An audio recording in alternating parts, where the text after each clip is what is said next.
Bonjour à toutes et à tous, c'est Stéphane et Safran, je vais avoir besoin de lui aujourd'hui, mes poils partout. Pour la chaîne Foualier, je vous remercie de me retrouver chez moi et donc chez vous. Allez, je suis obligé de faire cette vidéo parce que le journaliste d'investigation à Piodélic a découvert un de mes secrets honteux et l'a révélé au grand public dans un de ses lives de 7h30 dans lequel il n'a jamais parlé de moi. Par une trentaine de fois, exactement comme dans ses autres vidéos où il ne parle jamais de moi, Gontran ne parle jamais de moi non plus. Enfin, c'est assez étonnant toutes ces personnes qui ne parlent jamais de moi mais qui se sentent le besoin de préciser que personne ne parle jamais de moi. Voilà, j'ai été critique à l'encontre de Piodélic.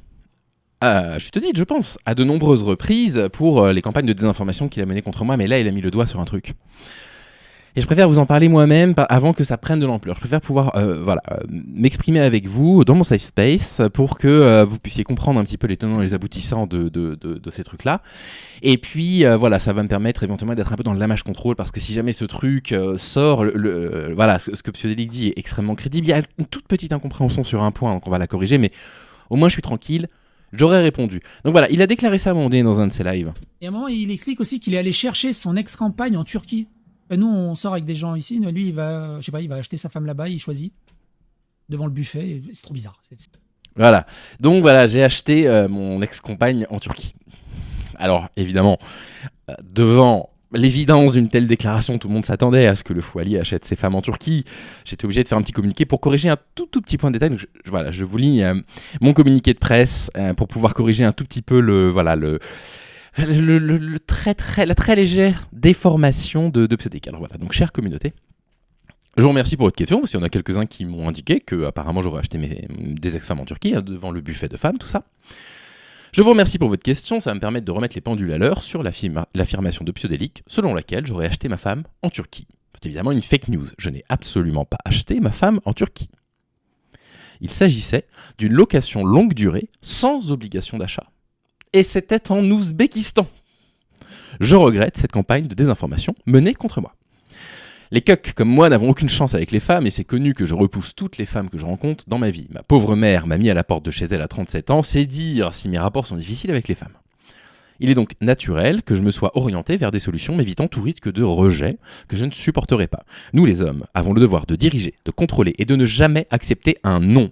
C'est un peu la base de notre compréhension du consentement. J'ai donc loué Natacha, une réfugiée ukrainienne en Ouzbékistan, pour la modique somme de 35 € par semaine, frais de ménage inclus, et ce fut un merveilleux investissement. Un investissement, je n'avais d'ailleurs jamais aussi bien dépensé mon argent que depuis la livraison de mes poupées gonflables. Je tiens à rectifier les accusations portées à mon honneur en précisant qu'à l'issue de sa période d'essai avec Natacha, j'ai choisi de rompre le contrat qui nous liait afin de la laisser libre de sa vie et je l'ai donc ramenée au marchand d'esclaves sexuels qui sévissent autour de l'Iran et profitent de la misère des réfugiés. Je ne suis pas un monstre. Je suis désolé pour le délai de ma réponse.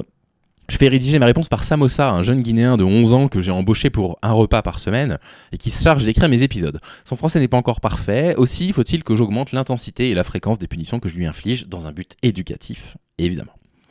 Depuis cette histoire avec Natacha, je me suis désabonné de la revue Femmes à louer et je le regrette, n'ayant désormais plus accès à leur rubrique sur l'Argus des femmes à draguer dans la rue. Je ne sais donc plus vers qui me diriger.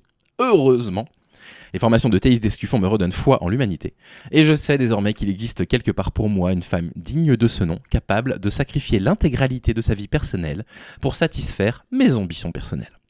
Je vous remercie pour le fait que vous puissiez partager ce communiqué de presse. J'espère ainsi mettre fin à toute rumeur.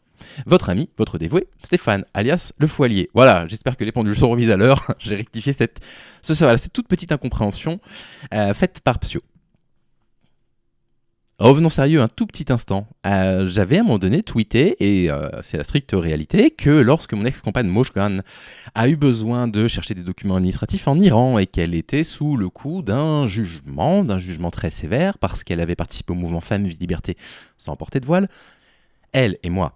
Donc nous avons atterri en Turquie, elle a pris une voiture de la Turquie jusqu'à l'Iran pour éviter les contrôles en sortie d'aéroport, elle n'a pas été contrôlée, elle a récupéré son document, elle est revenue ensuite en passant par la Turquie, et Dieu merci, tout s'est bien passé. Et donc c'est ça que j'explique en tweet, et que donc Piodélic a interprété comme étant Stéphane, il achète ses femmes en Turquie. Oh, ne lui jetez pas la pierre, on peut comprendre, la confusion était quand même assez facile à faire. Vous remarquerez comment il a choisi le deuxième tweet et pas le premier qui expliquait exactement le contexte pour essayer de faire passer ce truc sur moi.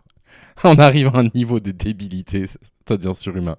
Allez, n'achetez pas vos femmes, louez-les en Ouzbékistan. C'est la conclusion de cet épisode en guise d'ouverture et en espérant vous apporter un tout petit peu d'humanité. Et puis sur ce, je vous souhaite de prendre soin de vous. Je vous dis à très vite. Salut les amis.